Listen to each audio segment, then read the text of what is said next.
अस्सलाम वालेकुम नाज़रीन, मैं हूं आपकी मेज़बान मुक़द्दस चौधरी और आप देख रहे हैं पैगाम रमज़ान। आज हमारे प्रोग्राम पैगाम रमज़ान में मौजूद है मोहतरमा नफीसा फरियाद साहिबा। आइए इनसे सवालात करते हैं रमज़ान के मुतालिक। अस्सलाम वालेकुम कारी साहिबा, कैसी हैं आप? वालेकुम अस्सलाम व रहमतुल्लाह। अल्हम्दुलिल्लाह, आप कैसी हैं? मैं बिल्कुल ठीक हूँ। सबसे पहले तो आपका रमज़ान बहुत बहुत मुबारक हो। आपको भी जज़ाकल्लाह खैर। मेरा पहला सवाल आपसे ये है कि हैज़ के दौरान इफ्तारी के लिए ज़वाल आफ्ताब का क्या कॉन्सेप्ट है? ज़वाल से पहले हैज़ जारी हो तो क्या रोज़ा मुकम्मल करना चाहिए? औज़ु बिल्लाहि मिनश शैतानिर रजीम। बिस्मिल्लाहिर रहमानिर रहीम। रब्बि इश्रह ली सदरी व यस्सिर ली अमरी वाहलुल उक़दतम मिन लिसानी यफ़क़हू क़ौली। आपका बड़ा अच्छा सवाल है कि हमारे यहाँ अक्सर ये कॉन्सेप्ट है और हमें ये सिखाया जाता है कि अगर ज़वाल से पहले हैज़ जारी हो जाए तो हमें अपना रोज़ा पूरा करना चाहिए, जबकि दीन इस्लाम हमें इस मामले में और रहनुमाई देते हैं। जी। अगर इफ्तारी से 1 मिनट कबल भी हमारा हैज़ जारी होगा तो हमारा वो रोज़ा बातिल हो जाएगा और हमें अपने उस रोज़े की क़ज़ा बाद में देनी होगी।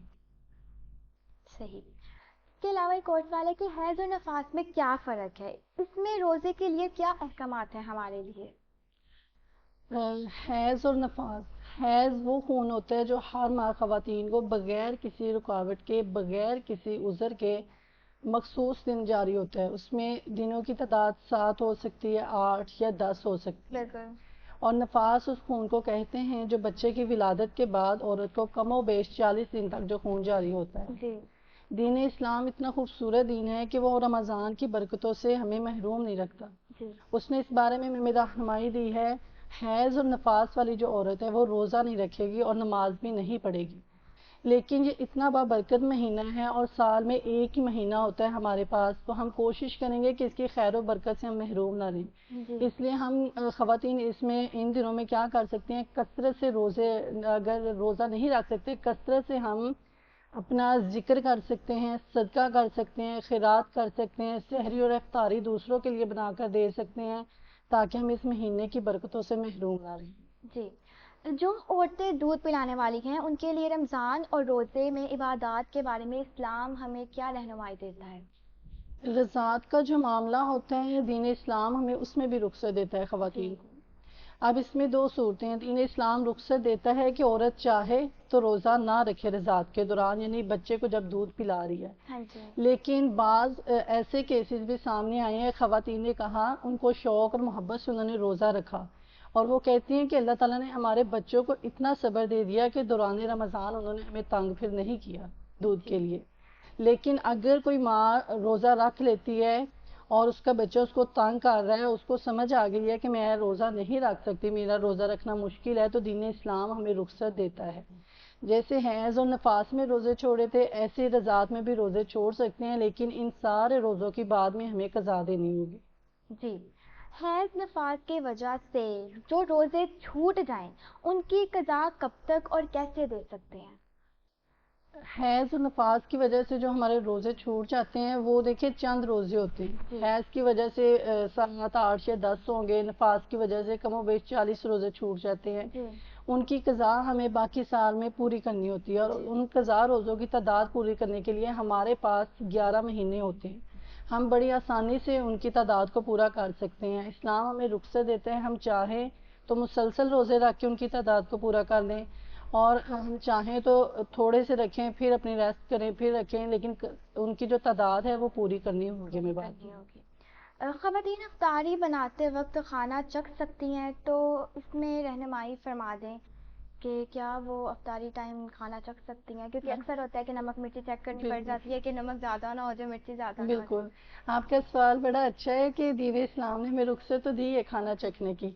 अब ऐसा नहीं है कि ख़वातीन खाना बनाती हैं। अमूमन क्या होता है, ख़वातीन जब घर में खाना बनाती हैं तो वो बड़ी यूज़ टू होती हैं, उनको एक्सपीरियंस होता है कि हमने कितनी जो है वो चीज़ें डालनी हैं। आजकल तो मेजरिंग वाले स्पून्स भी अवेलेबल हैं, तो वो भी घरों में पड़े होते हैं, तो इतनी ज़रूरत नहीं होती कि चखा जाए। लेकिन फिर भी अगर दीन इस्लाम ने हमें रुख्सत दी है इस मामले में, तो अगर ख़वातीन खाना बनाते हुए उनको लग रहा है कि खाना अगर ठीक नहीं बनेगा तो घर में मसला या परेशानी हो सकती है, तो चखने की इजाज़त है। लेकिन क्या होगा कि हम बिल्कुल थोड़ी सी तादाद में लेके अपनी ज़ुबान की नोक पर उसको रख के चेक करेंगे और वहीं से उसको थूक देंगे और जल्दी से कुली कर लेंगे। اتنا آگے نہیں لے کے جائیں گے کہ آگے تک لے جائے اور ہمارا حلق جو ہے اس چیز کے ذائقوں کو محسوس کرے. صحیح. اور معمول بھی نہیں ہونا چاہیے کہ ڈیلی ہم کھانا بنا رہے ہیں اور ڈیلی چیک کر رہے ہیں. تھوڑا بہت میرا خیال ہے ہمیں ایکسپیرینس ہوتا ہے کھانا بنانے کا. بالکل. کیا خواتین کے لیے مسجد میں جا کر تراویح کرنا ضروری ہے؟ تراویح نماز دیکھیے سب سے پہلے تو تراویح فرض نہیں ہے, تراویح نفل نماز ہے. تو مسجد میں جا کر ادا کرنا ضروری نہیں ہے, لیکن مسجد میں جا کر ادا کرنے کے فائدے بہت ہیں. اب خواتین گھر میں کیا ہوتا ہے, بچے بھی ہوتے ہیں, گھر کے معاملات بھی ہوتے ہیں, تو جیسے ہم جائے نماز بچھا کے نماز شروع کرتے ہیں تو کوئی نہ کوئی مسئلہ درپیش آ جاتا ہے. اس کی وجہ سے کیا ہوتا ہے ہماری عبادات جو ہے اس میں تسلسل قائم نہیں رہتا. اور پھر دوسرا, ہم کیونکہ حفاظ نہیں ہوتے, ہم نے قرآن پاک کو حفظ نہیں کیا ہوتا, تو ہم گھر میں جو تلاوت ہے وہ زیادہ نہیں کر سکتے. جب ہم مسجد میں جا کے کرتے ہیں, ایک تو ہماری عبادات میں تسلسل آ جاتا ہے, دوسرا پھر کیا ہوتا ہے کہ وہاں پہ حفاظ کرام قرآن پاک کی تلاوت کر رہے ہوتے ہیں, تو ہمیں قرآن پاک زیادہ سننے کا موقع ملتا ہے, بجائے اس کے کہ ہم گھر میں صرف سورہ اخلاص پڑھ کے جلدی جلدی تراویح کو مکمل کریں. تو رمضان جو ہے وہ برکتوں والا مہینہ ہے, تو اس میں جتنا زیادہ ہم اپنی عبادت کو بڑھا سکیں ہمیں بڑھانا چاہیے. فرض نہیں ہے, لیکن اگر چلے جائیں تو اس کے فائدے بہت ہیں. جی, بہت شکریہ آپ کا کہ آپ ہمارے پروگرام میں تشریف لائے, اور آپ کے ان سوالات سے لوگوں کو بہت زیادہ فائدہ ہونے والا ہے. جن کو ان کے بارے میں نہیں معلوم ان کو یہ ویڈیو دیکھ کر ضرور پتہ چل جائے گا. تو ناظرین, یہ تھا ہمارا آج کا پروگرام. ملتے ہیں کسی اور پروگرام میں نئی شخصیت کے ساتھ, تب تک کے لیے خدا حافظ.